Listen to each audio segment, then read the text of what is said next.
17, and we're going to go through the end of chapter 22. Next week, Lord willing, we'll cover 23 and 24, and then I'll be gone. Brother Kyle is covering 25, 26. Then I'll be back up, Lord willing, with chapter 27 and 28. And then Brother Terrence will start teaching the book of Romans the first Sunday in September. And then also Brother Hall is going to start teaching the first Wednesday, and maybe it's the first or second Wednesday in September, I can't remember, on an Old Testament survey. And both of them will go through kind of the middle of January, and then we'll be on to something else. Acts chapter 21, verse 17. So they get to Jerusalem. And when we were come to Jerusalem, the brethren received us gladly.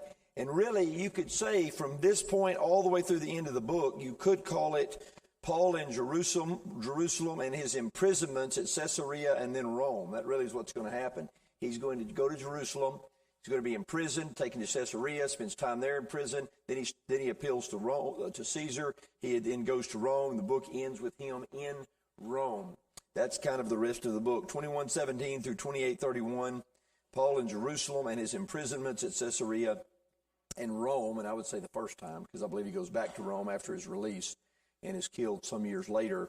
But anyway, this section we have in verses 18 through 40 of chapter 21. It's Paul's arrest in the temple. Chapter 21, 18 through 40 is Paul's arrest in the temple. And then in chapter 22, I'll just give you the outline. Verses 1 and 2 is going to be he gains their attention. Chapter 22 is Paul's defense before the Jews or before the nation in Jerusalem. Gains their attention, verses 1 and 2. This is chapter 22. Paul's personal history, verses 3 through 5. Paul's account of his conversion, verses 6 through 21. Their reaction to that, verses 22 through 25. And then Paul uses his Roman citizenship to get him out of a bind, verses 26 through 30. And that's all in chapter 22. And I say that because these things are recorded, and that way someone, if they wanted to take the time, could go back and pause it and get that outline if you needed to do that. Chapter 21, verse 17. And when we were come to Jerusalem, the brethren received us gladly. Now this is going to be, some have said, the fifth time he's been in Jerusalem. But why was this such a big deal that they received him gladly? Well, if you go over to chapter 24, verse 17, he's going to reference why he had come to Jerusalem. Chapter 24, verse 17. He says, now after many years I came to bring alms to my nation and offerings. Okay, then it's going to reference something we'll read in a minute regarding him getting caught up in the temple in a big problem, but we'll come back to that. But he's bringing this contribution. Go to Romans chapter 15. Romans chapter 15. And notice in Romans chapter 15, verse 30, he had asked the Romans to pray for him concerning this situation. Romans 15, verse 30. Now I beseech you, brethren, for the Lord Jesus Christ's sake and for the love of the Spirit, that you strive together with me in your prayers to God for me, that I may be delivered from them that do not believe in Judea, and that my service which I have for Jerusalem may be accepted of the saints, that I may come unto you with joy by the will of God, and may with you be refreshed. Now the God of peace be with you all. Amen. And so certainly that seems to be the case. His prayer was answered, and they do receive him with joy. You can go back and study again his various contributions, 1 Corinthians 16, 2 Corinthians 8 and 9, etc. And this seems to be when he delivered that. It's also significant, Jason, because earlier in his journeys to Jerusalem, they were scared of him. Oh, yeah. Oh, yeah. His reputation now has completely changed with the work that he's been doing, and as time has moved on. And so the fear of the brethren has now turned into joy of the brethren. Yes, but you're also going to see there's still a lot of hatred toward him, as we're about to see very quickly. Yeah, and even the brethren are trying to keep the peace to some degree, we'll see here. And then in verse, yes, ma'am. What now? 24, verse 17, where he's going to reference later back to why he came. Verse 17, for many years I came to bring alms to my nations and offerings. Where,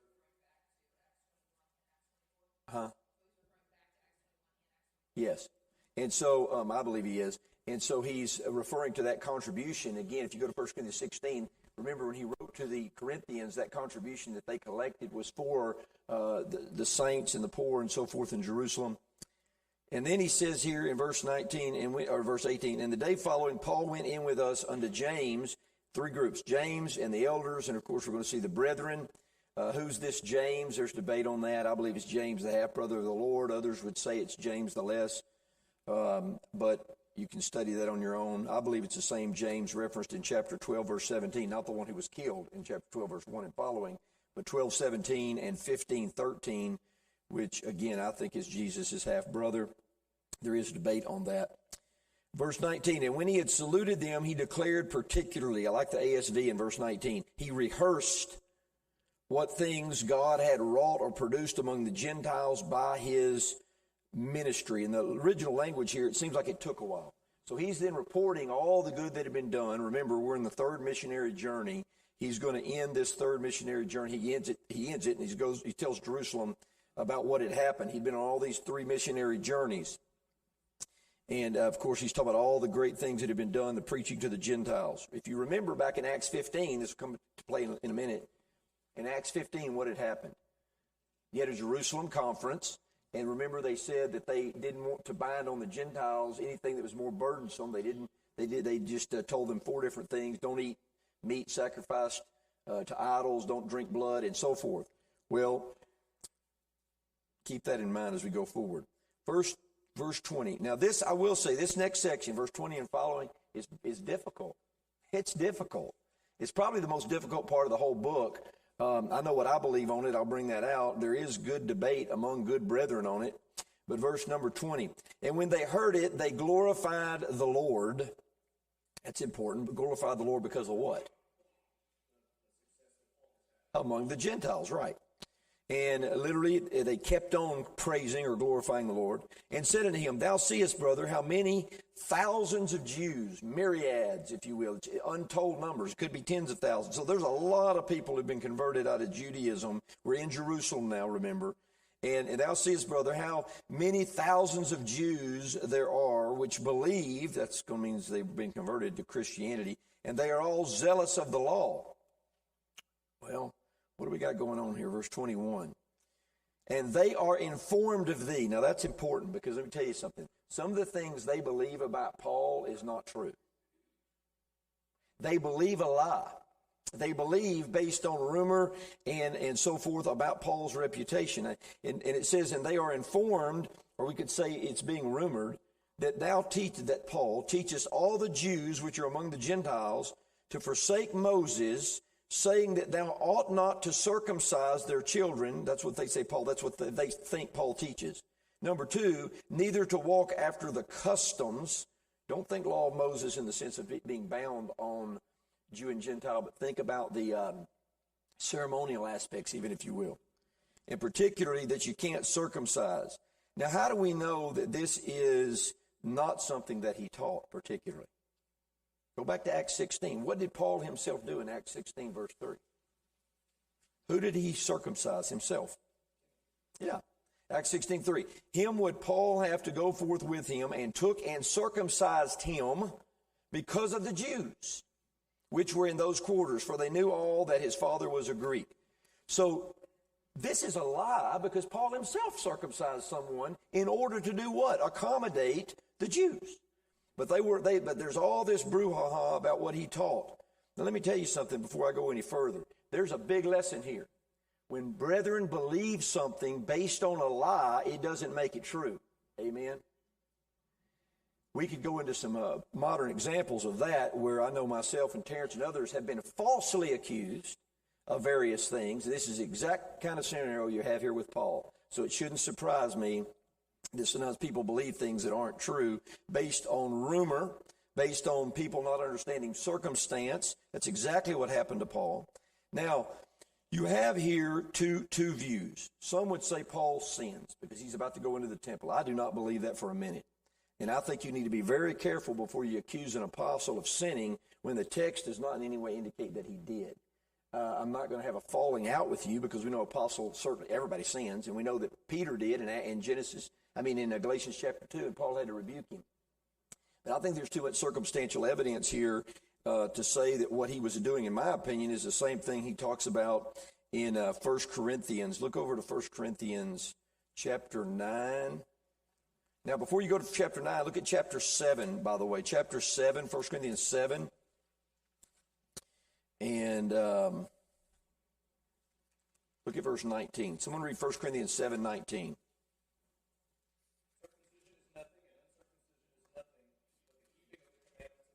Okay, so Paul wrote that. Did he understand circumcision was nothing and uncircumcision was... Well, yes, he wrote that through inspiration of the Holy Spirit. He understood circumcision was not bound anymore, and yet he circumcised Timothy. Why? 1 Corinthians chapter 9, look at verse number 18. What is my reward then? Verily that when I preach the gospel, I may make the gospel of Christ without charge, that I abuse not my power in the gospel. He's referring there to taking money, not taking money, depending on the circumstances. For though I be free from all men, yet have I made myself servant unto all, that I might gain the more. And unto the Jews I became as a Jew, that I might gain the Jews. To them that are under the law, as under the law, that I might gain them that are under the law. To them that are without law, as without law. And he's not talking about law at all, but the law of Moses. Being not without law to God, but under the law to Christ, that I might gain them that are without the law. So you think about that circumstance. Go back to Acts 21, and let's read this, verse number 21. Acts 21, verse 21. I believe he's accommodating things that are matters of opinion, customs, circumcision, etc., in order to try to keep the peace. And these brethren in Jerusalem are motivating him to do this. Do I understand everything that's going on here? No, I don't. But I don't. That's what I think's happening. Verse 22. What is it, therefore? The multitudes must needs come together, for they will hear that thou art come. And they already believe, verse 21, that you teach that you shouldn't circumcise your children. And notice, neither to walk after the customs.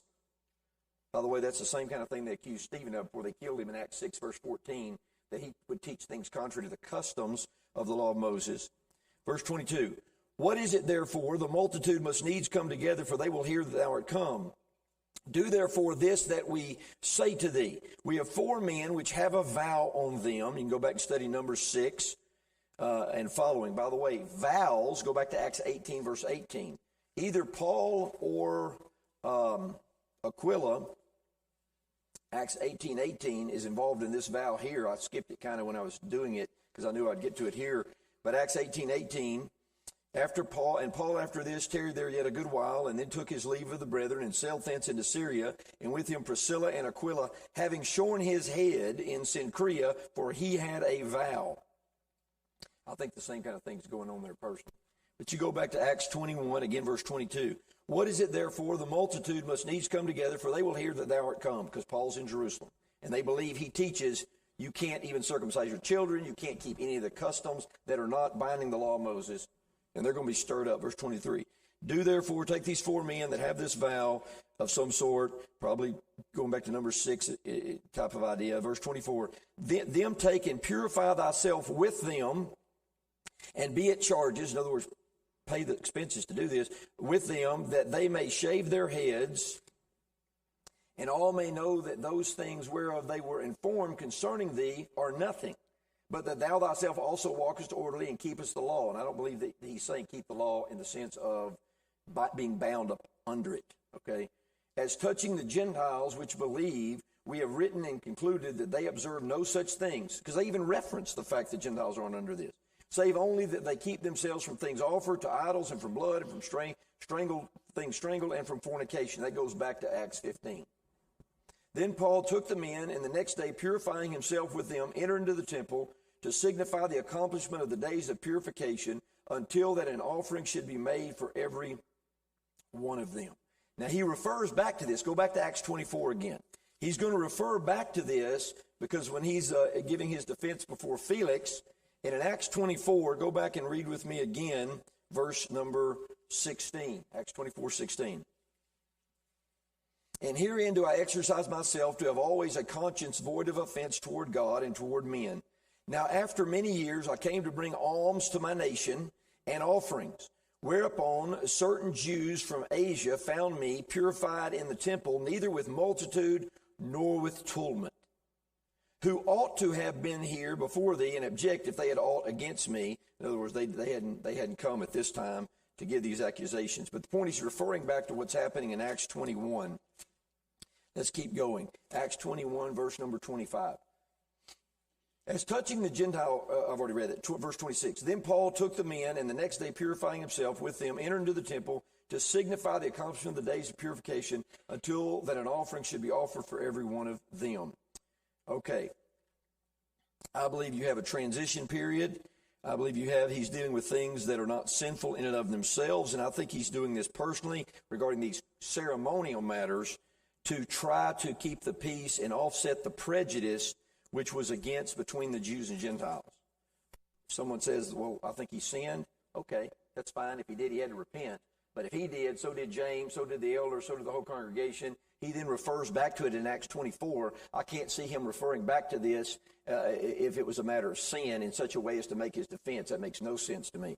And you're going to see certain little nuggets as we go forward where he's clearly referring to some things that's trying to show, what's wrong with you nuts? I was in the temple complex. They're going to falsely accuse him of bringing a Gentile into the wrong part of the temple complex. And it's a temple complex, okay? There's the court of the women, the court of the Gentiles, etc. Y'all go look at pictures or get that 20-page report some of those first-year Texas School of Preaching students had to do on all of this a while back. Yes. Oh, very good. That's right. Yeah, he had pictures and everything. He did a very good job on that. Okay, go to verse 27. I think it'll become more and more clear. And when the 7 days were almost ended, this deals with some of these ceremonial things going on, and someone says, yeah, but what about the different animal sacrifice? Listen, it's a transition period. You need to understand, we're dealing with a transition period from old law to new law. The cross is when the new law went into effect. But you do have a transition period. I know that's the case because Acts 10 is how many years from Acts 2? About a decade before the Gentiles were brought in. So don't think there's not transitional stuff going on here. It's just like if Chick-fil-A changes their sandwich wrappers. They're not going to throw away umpteen million sandwich wrappers. They're going to say on this particular date in the future, it'll be fully transitioned. Keep that in mind. Verse 27. And when the 7 days were almost ended, the Jews which were of Asia, when they saw him in the temple, stirred up all the people and laid hands on them. We've covered this lesson many times about how people get stirred up by false teachers and envious men. Verse 28, crying out, men of Israel, help. This is the man that teacheth all men everywhere. By the way, that's a compliment. He teaches all men everywhere. That's evangelism. Against the people and the law. Now, that's not true in the sense that they mean it. And this place, well, wait a minute. If he teaches against that place in every way, why in Acts 24 is he referencing being in the temple? Why is he doing this now? Why is he going to, in chapter 22, reference Ananias, who had a good reputation, who was a Christian, by the way, among the Jews? He's doing all this to make a case. Verse 28. And further, brought Greeks also into the temple, and hath polluted this holy place. Now, these are lies. Verse 29. For they had, here's the problem, for they had seen before with him in the city Trophimus, an Ephesian.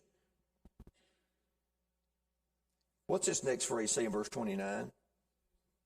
What's it say? Verse 29, middle of the verse. Somebody help me. That's it, Brother Tom. Whom they supposed that Paul had brought into the temple. We're talking about a complex here. Was he in certain areas? He was allowed to be in certain parts of the temple, the court of the Gentiles. They simply saw him in the city, and it's supposed that he brought him into the place he was forbidden to be in, and then they go crazy based on that lie. That's interesting. I've given an illustration recently. I want to give it here.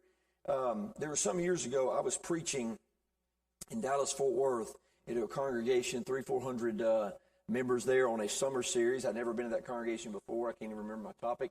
I pull up that night. It's a Wednesday night. And on the billboard, it says, next Wednesday night, Jack Evans is speaking here. Jack Evans is a false teacher and has been for many decades. He's dead now on MDR. Big-time false teacher. I knew that. I'm there to speak. You know what I do? I preach my lesson. And in the middle of my lesson, I don't take away from the lesson, maybe 30 seconds worth. I found a way to work in a little tidbit there. And I said, I said, brethren, y'all may not be aware of this. Jack Evans is a false teacher. You got him on your billboard. He's coming next Wednesday night. You elders need to look into this. Now, back to point number 2. My conscience is clean. I preach the truth. I didn't overlook it. But here's my question. What if a person earlier in the week, because I'm supposed to have been up there for a couple of weeks or whatever, or they put it up there. I don't know. It's funny. They put him up there, not me, and I was there that night. But maybe they did that for the next week. I don't know. But what if someone drives by, sees the sign, sees the brochure where I'm supposed to be speaking there and says Jason is in fellowship with Jack Evans? That is a lie. That's people believing things based on a lie. They supposed, and that's exactly what's happening here. And so I say that because it's interesting. Sometimes you see brethren that think they know the truth and they don't really know what they're talking about. They don't know all the facts. They're surmising. Evil surmising is a sin, by the way. 1 Corinthians 13 says we're to believe the best. That's a commandment of God. They weren't doing this here with Paul. And as I studied this, I found this very fascinating in light of some of the attacks upon the school and Terrence and me and others. It's just sad when people do that. But that's no, it shouldn't surprise us. It's happening here. They suppose, verse 30, and all the city was moved, and the people ran together. Now, why did this happen? If you go back to verse 27, because these people stirred them up. You mean people that are envious, people that don't really have a pure motive, can stir up people that don't know the difference against those who really do have a pure motive? Amen. Verse number 30, and the city was moved, and the people ran together, and they took Paul and drew him out. Again, I like the ASV. Dragged him out of the temple. And forthwith the doors were shut into that part of the temple complex.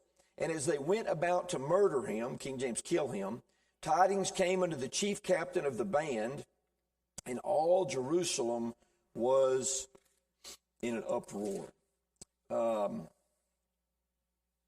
Doesn't this remind you of Acts 19:40 in Ephesus?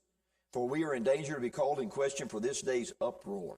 Very similar to what happened there in Ephesus, but now we're in Jerusalem, verse 32 of chapter 21 in Acts. Who immediately took soldiers and centurions and ran down into them, and when they saw the chief captain, what's his name? Well, if you go to chapter 23, verse 26, you'll see it. Claudius Lysias, under the most excellent governor Felix, sendeth greetings. This is when he's going to write a letter about what's going on and why Paul had to be taken into captivity. It's interesting, if you study the Bible, answers it so that we know his name, Claudius Lysias. He was this Greek word here is a chiliarchos, chili, or whatever you say, it's 1,000, and archos is rank, power, or rule, or over, so it's a man over 1,000. And so, of course, you notice how this, it's going to reference the castle in verse 34. What is that castle? It's referenced several times in Acts.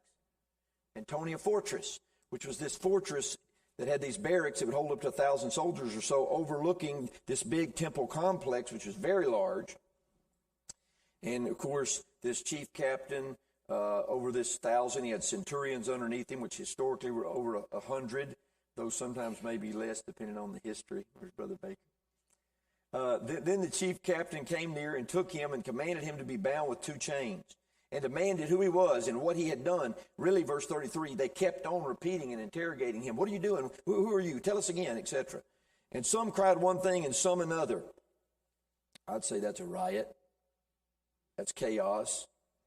That's like people who read an evil report where good men are having their characters besmirched. Some believe one thing and some another.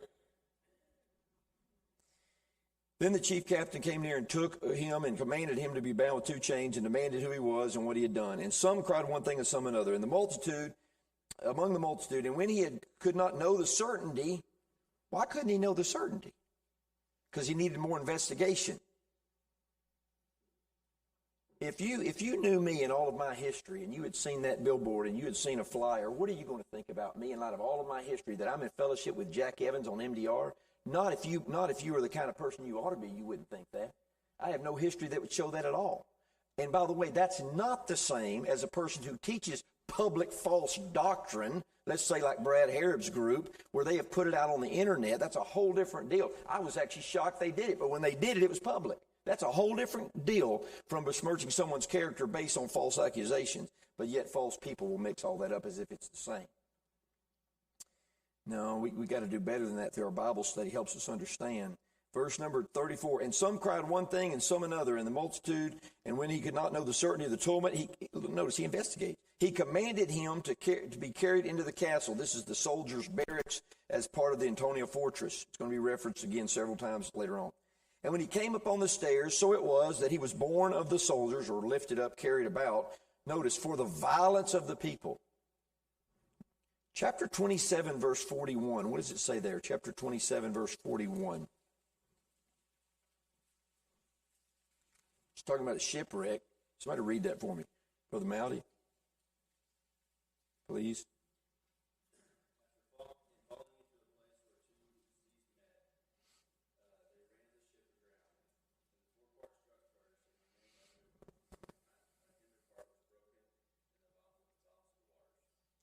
Same language there. This is the violence of the people. That's the violence of a sea or the water smashing a ship. That tells you how mad these folks were. They were stirred up. What were they stirred up over? They were stirred up over a lie based on false propaganda and rumor. Stirred up. To do what? To attack a good man.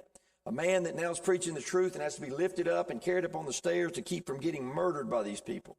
For the multitude of the people followed after, crying, away with him. Does that not sound like Jesus in John 19:15? Crucify him, crucify him. Later on, they're going to say the same thing. They're going to go crazy in the 22nd chapter on the Apostle Paul, say the same type thing.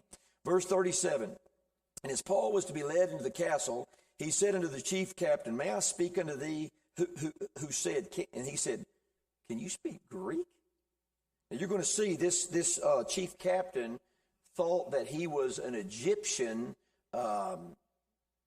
leader of a riotous movement, kind of a escaped convict, if you will, but more than that, basically a leader of people who would be rebellious against Rome. That's who he thought he was. And all of a sudden, Paul speaks in Greek. And he's like, wait a minute, that don't make any sense. Other man, I thought you were was an Egyptian. Look at verse 38. Art not thou that Egyptian? What if we also learn? So here's another speculation, wrong assumption. But you know what's amazing? This Roman soldier is going to be better than those Jewish people because he's going to investigate the truth and not just assume it. And so he said he's eventually going to put all this together. Verse 38, he asked, art not thou that Egyptian, which before these days made us an uproar and led us out into the wilderness, 4,000 men that were murderers? Murderers here is Sicarios in the original language, and it means dagger men. It was dealing with a sicca or a curved dagger. These men would take these little short knives and put them under their robes and go into the crowds, and they would just stab them, murder their political enemies. And they were leading all these kind of riotous, rebellious movements against the government. And so that's who he thought this, Paul must have been with all this crazy stuff, riot going on. And it references this, verse 39. But Paul said, I'm a man. I found that interesting in the crazy society we live in. I am a man. You mean, Paul, you really know you're a man? Yeah, I'm a man. Now, that's not the context, but you get the point. It is a principle, though. I am a man which am a Jew of Tarsus. By the way, why would he say that? Why does he emphasize he's a Jew? What's going on? Why had he done this in the temple, the ceremonial? I think because he's trying to bring Jew and Gentile together. He's trying to save more Jews as well. He says, number one, I'm a Jew. And then he says, I'm of Tarsus, a city in Cilicia, Roman province of Cilicia, a citizen of no mean city. King James kind of difficult there. It simply means, can I say it, some East Texas? He's not a backwater. Someone says, what do you mean? He's not from some little hick town. So, Tarsus was well known, and he says basically, that's where I'm from. And number two, not Egypt, is what his point is too. He said, I beseech you, suffer me to speak, verse 40. And when he had given him license, so notice again the honesty, can I say it that way, of the Roman chiliarch. Oh, he's about to get into it. Yeah, absolutely. Yes, absolutely. He's even going to bring it out further later on. Yes, very good point, Chris. And when he had given him license, Paul stood on the stairs and beckoned with the hand unto the people. And when there was made a great silence, He spake unto them in the Hebrew tongue. So now he switches to the Hebrew language to get the attention of the Jews. And you're going to see they then get really quiet and begin to listen to what's going on here. So many lessons in the Scriptures when we just look at what the Scriptures teach about believing the best until you can't, not being involved in assumption, not falsely accusing people that would cause harm in the church, and so forth and so on. Verse 22, men and brethren and fathers. So he gives this defense. Here's chapter 22, his defense. First two verses, he gets their attention. Men, brethren, and fathers. You can compare this to chapter 7, verse 2. That's exactly how Stephen did it. That's exactly how Stephen introduced his speech. Why would he say men, brethren, and fathers? He's a Christian. They aren't. I'm sure there's Christians clearly everywhere too. But he's referring to their Jewish connection. And then the fathers, that certainly reminds of the old language of the patriarchal fathers and so forth. Men, brethren, and fathers, hear ye my apologia, my defense, which I make now unto you. You know what else I learned from this? It's not wrong to defend yourself. Sometimes you may not need to do it because it's not going to matter. And at other times you do need to do it. And so you see here him defending himself. And because he thought he could still do some good. And when they heard that he spake in the Hebrew tongue, what is a tongue in the New Testament? It's a language. Clearly this shows that. To them they kept the more silence, and he saith. Verse 3 through 5 is his personal history. You can also write down beside this Philippians 3, 1 and following, as well as other passages. I am verily a man which am a Jew, born in Tarshish, a city in Cilicia, yet brought up in this city. What city? Jerusalem. At the feet of Gamaliel. You can put chapter 5, verse 34 and following right by Gamaliel, because I believe it's the same man referenced earlier in chapter 5. And so he says, he's going to have several lines of argument here. He's going to say, y'all know exactly who I am, how I was brought up, that I was brought up more zealous than all of you. He's going to refer to the persecution of the church. He's doing all of this to show that his motives are pure. He says, I was brought at the feet of Gamaliel and taught according to the perfect or exact or precise manner of the law of the fathers. Again, that's not actually the language. And was zealous toward God as ye all are this day. The accounts of Paul's conversion are found in where? Acts 9, Acts 22, Acts 26. Okay. Verse number 4. Yes, ma'am. Mm-hmm.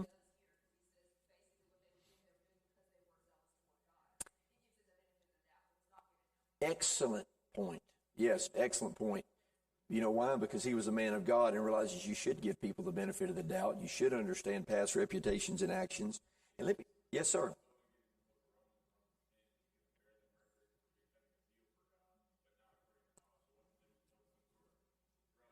No.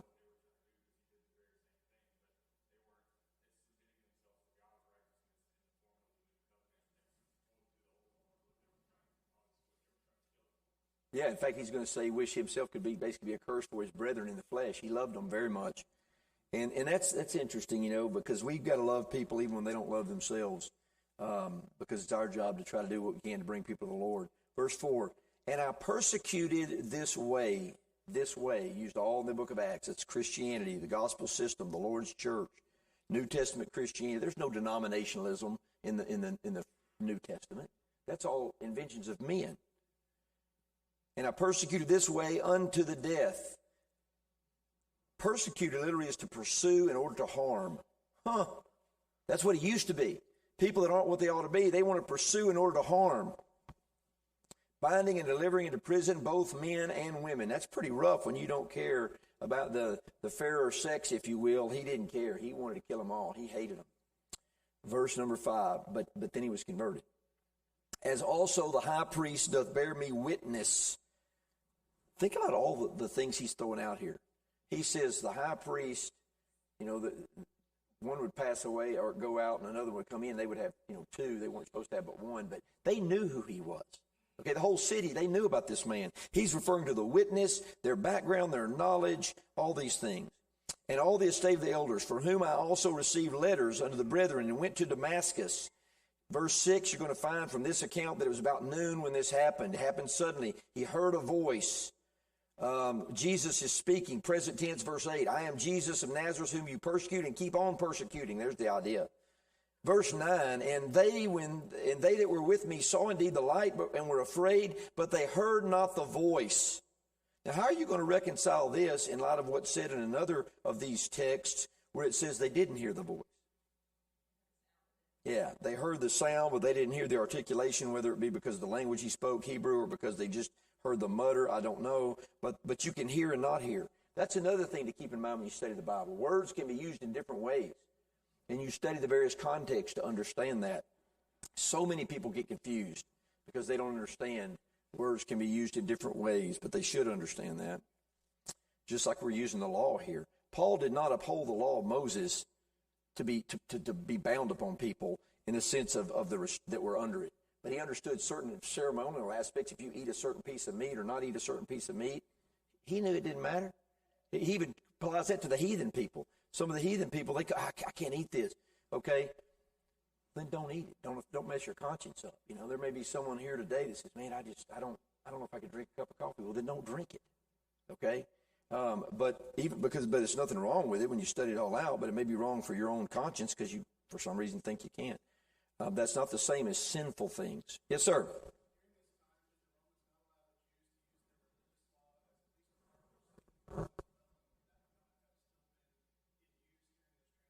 Probably some of that, because they would let them, earlier he had said regarding certain of their religious matters, you see to it, and whenever they try to bring it before, it's like, we don't care about that kind of thing. And so you have all kind of that mixed up. Now look, we got to hasten on, but look at verse 12. This is interesting. And one Ananias, a devout man, what's this next phrase? According to the law, having a good report of all the Jews which dwelt there. Okay, that reminds me back of 21:21. So he's going to refer to the fact that he was in good reputation among the Jews. He's going to be a Jew, but also a child of God, because he's a prophet that is going to tell Saul what to do to become a Christian. He said, verse 13, came unto me and stood and said, Brother Saul, that's because they're both Jews, receive thy sight. In the same hour I looked upon him, and he said, the God of our fathers, that's not an accidental phrase. That's the language of the Jews. And he said, the God of our fathers.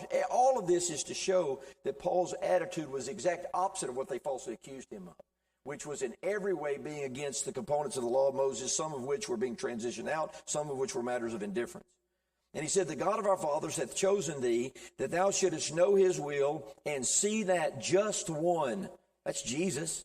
You can write down 3:14 and 7:52 beside verse 14, because it's also references to Jesus in the same kind of language. For thou shalt be his witness. That's what Paul was going to be. That's why he had to see the Lord, by the way.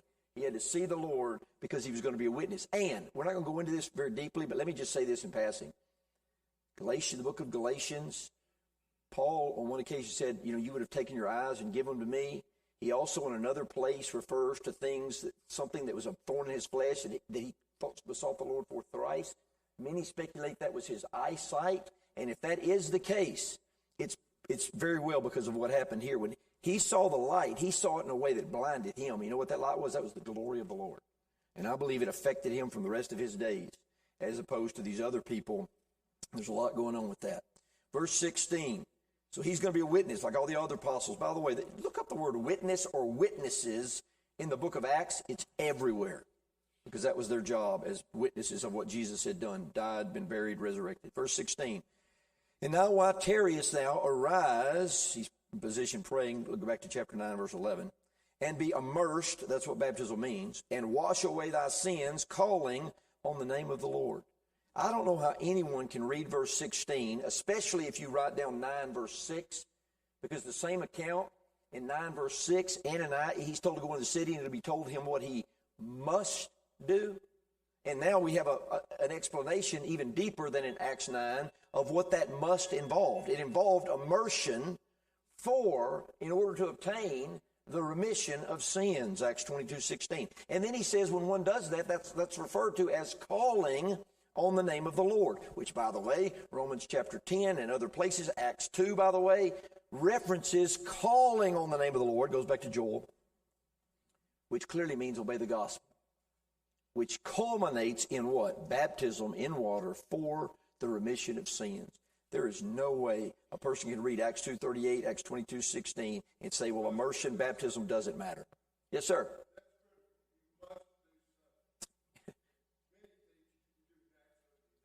Yes. Right. And literally what's interesting about this passage is the idea here is, and I think this is the verse I was looking for. Yeah, this is the middle voice in the original language. Literally what he's saying is have yourself immersed. Have yourself immersed. Why? For the remission of sin.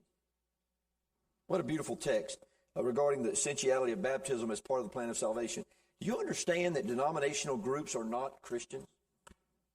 You know why? Because they haven't obeyed this. Jason, are you telling me that 34 million Baptists are not Christians? That's exactly what I'm telling you. They are not children of God. How could they be? They have never had their sins remitted by being immersed in water for that purpose. I didn't say it. Acts 22:16 says it. If you don't do what the Bible says, you can't be what the Bible calls you to be. That's not me. I hate it. It hurts my heart deeply to get that close to becoming a Christian and then deny the very thing that puts you into Christ. That hurts. But you know why people were being converted by the droves 100 years ago? Because preaching was distinct and people didn't leave misunderstanding. I love people in these denominational churches. They're my friends. Many of them are close friends of mine. But they have a decision to make with their own soul. I've made mine. Verse 19, and I said, Lord, they know. I think that's important. They know. They know my background. He sent it to the Gentiles. Now they go crazy, verse 22, and they gave him audience unto this word. That is the fact that he would be sent unto the Gentiles. Just like what happened with Jesus, Luke 23:21. They do three things. Verse 1, they say away with him. Verse 23, they cast off their clothes, that is their outer garments, if you study the original, and they throw dust in the air. They are plenty mad. They then begin to, try to kill him again, go crazy, or they could have done that. He's up on the stairs. And then the chief captain brings him into the castle. He says, we're going to examine him. That is, let's beat him, let's scourge him so we can know what the truth is. Again, let's get down to the nitty-gritty on this thing. They bound him, literally to stretch out is the language. And Paul said, is it lawful for you to scourge a man that is a Roman uncondemned? And the centurion says, say what? He then goes and says, well, you must have bought this. You could buy your freedom sometimes. You could do some act for the government and be given freedom, or you could be born free. Apparently, Paul's, I don't know, I'm speculating, grandfather had done some great thing, making them citizens, and he was born a citizen. A great, great situation, providentially, that God would use, and Paul would use this on more than one occasion, including his appeal to Caesar. He used it back in Acts 16 when they were about to beat him. You don't think I'm going to use that when I go to Michigan next April? The House, I don't know what happened, the Senate, they passed a law, said you can't use a pronoun that someone doesn't want you to use. If they say they're she and they're he, you got to use it, or you'll be subject to a $10,000 fine. Bring it on. Fine me all day long. I don't care. My wife said, you might not better go to Michigan. I quoted the book of Nehemiah. I said, do you think such a man as I should run? I'm absolutely going to Michigan. I'm preaching against this trash. And if they try to put me in jail, the good news is it's about 6 months from the A&M Texas game. I'm thinking I'll get out on good parole. I want to go to that football game, but if I don't, that's okay too.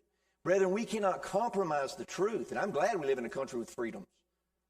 But I'm going to tell you something. This stuff gets real as people begin to attack the gospel and the truth. But I know one thing. I'm not going to lie. Liars go to hell, and if a man's a man, I'm not going to call him a woman. We live in a messed up society. It's sad. But we've got to stand for the truth, for the love of the souls. Man, that's what he did. He was able to use his citizenship. Can I say this as I end? They became afraid because they had bound him being a Roman citizen. Philippians 3 and verse number 20, where's our citizenship? In heaven. Ultimately, our citizenship is in heaven. Then verse 30, they're going to then bring him down into Sanhedrin. And that's what we have beginning in chapter 23. He's going to give his defense now before the Sanhedrin. He had given his defense in chapter 22 before the Jews or the nation. Now he's going to give his defense before the Sanhedrin in chapter 23. I think back to chapter 4, verse 15. Did not the same thing happen with Peter and others in Acts chapter 4? Did not the same thing happen with Jesus? And now it's happening with Paul. Let us value our freedoms, but may we always stand for the truth and teach the truth until our days be no more. Thank you for your time.